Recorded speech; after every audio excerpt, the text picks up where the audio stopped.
Ya, pemirsa, kita masih berbincang bersama Kepala Dinas Ketahanan Pangan dan Pertanian Kota Bandung. Tadi kita sudah berbincang mengenai kegiatan yang terselenggara di belakang saya, bisa Anda lihat ya. Kalau kita melihat nih, Pak Gingin, masyarakat tentunya sangat penting yang namanya pangan ini untuk masyarakat. Tapi di sisi lain juga kemandirian soal pangan ini harus dilakukan oleh masyarakat sendiri. Apa yang terus dilakukan oleh rekan-rekan dari DKPP, terutama soal kemandirian pangan ini, Pak?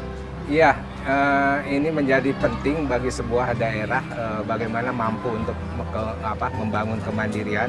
Walaupun Kota Bandung tidak punya lahan, bukan daerah produsennya, tapi tetap kewajiban kita. Dan kewajiban itu tidak hanya ditopang oleh pemerintah, tapi yang lebih penting bagaimana masyarakat itu tumbuh inisiatif untuk kemandirian itu. Salah satunya di Kota Bandung, bagaimana masyarakat sekarang mulai memanfaatkan pekarangan lingkungan di sekitar pemukimannya untuk ditanami berbagai jenis pangan. Yang kita sebut sekarang di Kota Bandung itu ada namanya program Buruan Saya.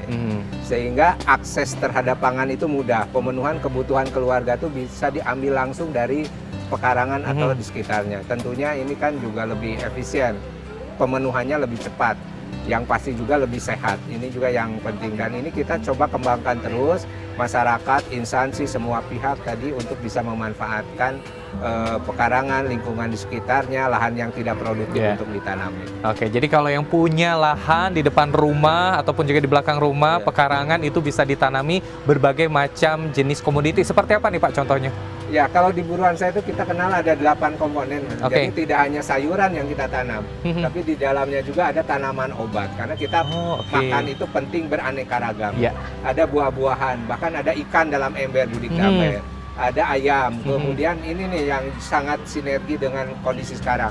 Bagaimana memanfaatkan sampah dapur, sampah rumah tangga, sampah organik, sisa makanan itu diolah menjadi kompos. Komposnya bisa untuk digunakan juga untuk Buruan Saya. Kemudian cara pembibitan, dan juga yang penting bagaimana mengolah hasil dari Buruan Saya menjadi produk makanan, minuman yang punya nilai sehat dan pasti punya nilai ekonomi. Oke, baik, menarik sekali pemirsa. Jadi melalui Buruan Saya ini beberapa pangan seperti tadi dan bahkan obat-obatan juga bisa ditanam di pekarangan rumah. Tapi soal juga pemanfaatan hasilnya, ini banyak masyarakat kalau membeli pangan nih Pak, banyak yang boros seperti itu, belanja sebanyak-banyaknya, menyimpan sebanyak-banyaknya, tetapi ternyata hanya menghasilkan sampah. Nah, ini seperti apa Pak Gingin melihatnya nih Pak?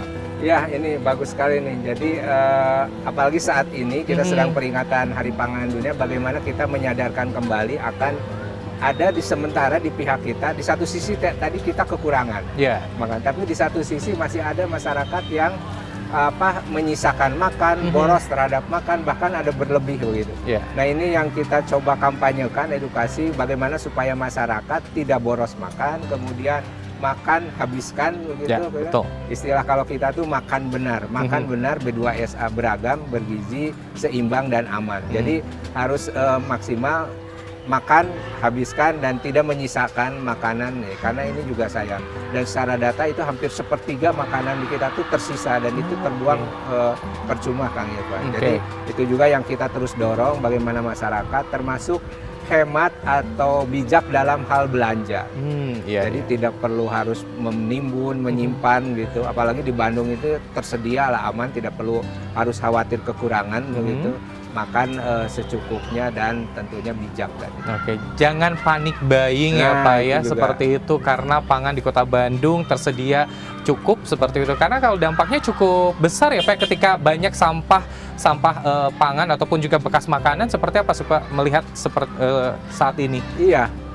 Kalau untuk Kota Bandung saja produksi sampah satu hari itu sekitar 1.600 ton katanya. Dan 60% itu sampah makanan atau sampah organik. Jadi bisa dibayangkan kalau kita bisa mereduksi, tadi menghemat makan, kemudian tidak menyisakan makan, itu bisa terselesaikan. Baik, nah menghemat makan ya, tadi makannya yang porsinya pas ya Pak ya, seperti itu, tidak boros juga. Nah, soal makan nih pemirsa, di kegiatan ini juga ada, tadi saya lihat ada demo masak Pak. Nah, ini saya penasaran ingin melihat demo masak. Kalau kita ke sana boleh Pak? Boleh sekali. Baik, mangga Pak Gingin kita ke sana Pak.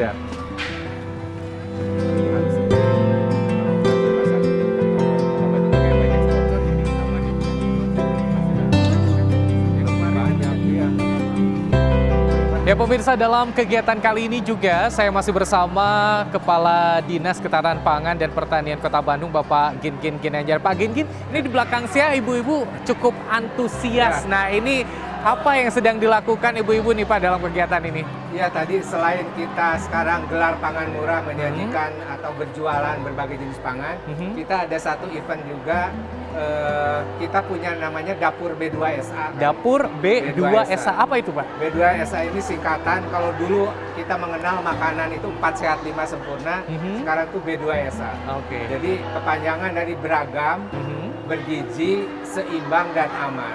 Oke. Jadi di sini kita lakukan demo memasak atau gastronomi. Jadi bagaimana mengolah makanan yang tadi kita beli, pangan itu menjadi sebuah makanan yang punya nilai tadi. Punya nilai keberagaman, bergizi, tentunya akan bermanfaat untuk kita. Oke, baik. Dan tentunya rekan-rekan dari DKPP memberikan ataupun juga menyampaikan kepada masyarakat bahwa dapur-dapur ini harus memasak B2SH, seperti itu ya Pak? Iya, prinsipnya. Jadi setelah kita belanja kan pada akhirnya bagaimana kita memanfaatkan makanan dengan cara memasak. Jadi bagaimana kita bijak memasak, memasak yang benar. Kalau istilah kita mabar B2SA, makan benar melalui B2 konsep B2SA. Jadi supaya nanti pada akhirnya makanan itu tentunya punya nilai gizi, bermanfaat, dan nantinya kesejahteraan masyarakat manusia itu bisa. Oke, dan ini tentunya akan disebarluaskan kepada masyarakat khususnya di Kota Bandung ya Pak program ini? Iya, karena salah satu kekurangan kita itu bagaimana mengolah makanan itu menjadi sesuatu yang bermanfaat dan bisa dimakan secara utuh. Jadi makan benar juga mengandung konsep bahwa tidak boros makan. Jadi makan, bereskan, dan habiskan. Oke, baik. Nah ini cukup banyak sekali antusias masyarakat. Ini biasanya contoh panganan ataupun makanan B2SA ini seperti apa nih Pak? Boleh disampaikan? Jadi secara umum bahwa makanan itu isi piringku kalau istilah itu ada 4 komponen penting. Jadi kalau ini sebuah piring, sepertiganya itu harus diisi oleh makanan pokok, bahan pokok. Kemudian sepertiganya itu oleh sayuran. Nah ini 1/6-nya oleh buah-buahan, dan lainnya 1/6-nya. Jadi itu ada keseimbangan di situ. Oke, jadi masing-masing ini ada porsi-porsinya bisa dibagi-bagi ya. Dan gerakan Dapur B2SA ini terus disampaikan kepada masyarakat tentunya oleh rekan-rekan DKPP ya Pak ya? Karena ini istilah kita satu paket. Jadi kita tidak hanya pandai belanja, tapi bagaimana pandai untuk memasak, terutama nanti masakan ini untuk keluarga, untuk anak-anak yang sekarang posisi atau kondisi stunting pun menjadi masalah. Salah satunya karena budaya makan.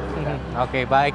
Pak Gingin, ini tidak terasa saya berkeliling, tapi mungkin karena waktunya juga terbatas nih Pak. Apa yang ingin disampaikan terutama kepada masyarakat di Hari Pangan Sedunia ini dan juga tentunya kegiatan yang digelar oleh rekan-rekan dari Dinas Ketahanan Pangan dan Pertanian Kota Bandung. Mangga, silakan Pak. Ya, terima kasih. Jadi kesempatan ini saya ingin mengimbau kepada saya dan kita semua untuk bijak dalam berbelanja. Jadi tidak perlu harus ada panic buying, membeli, memborong begitu. Kemudian tidak boros makan. Jadi makan, habiskan, dan tidak menyisakan makan. Jadi itu yang harus dilakukan. Kemudian menggunakan pola makan yang pola B2SA. Jadi harus beragam, bergizi, seimbang, dan aman. Dan ini harus dibiasakan kepada keluarga kita, anak kita untuk makan B2SA. Baik, Pak Gingin, terima kasih sudah menemani saya berkeliling. Sekali lagi terima kasih banyak dan sehat terus Pak Gingin. Terima kasih, sama-sama. Dan pemirsa, jangan lupa beranjak karena saya masih akan berkeliling di event gelarannya Pangan Murah ini yang diselenggarakan oleh rekan-rekan dari Dinas Ketahanan Pangan dan Pertanian Kota Bandung.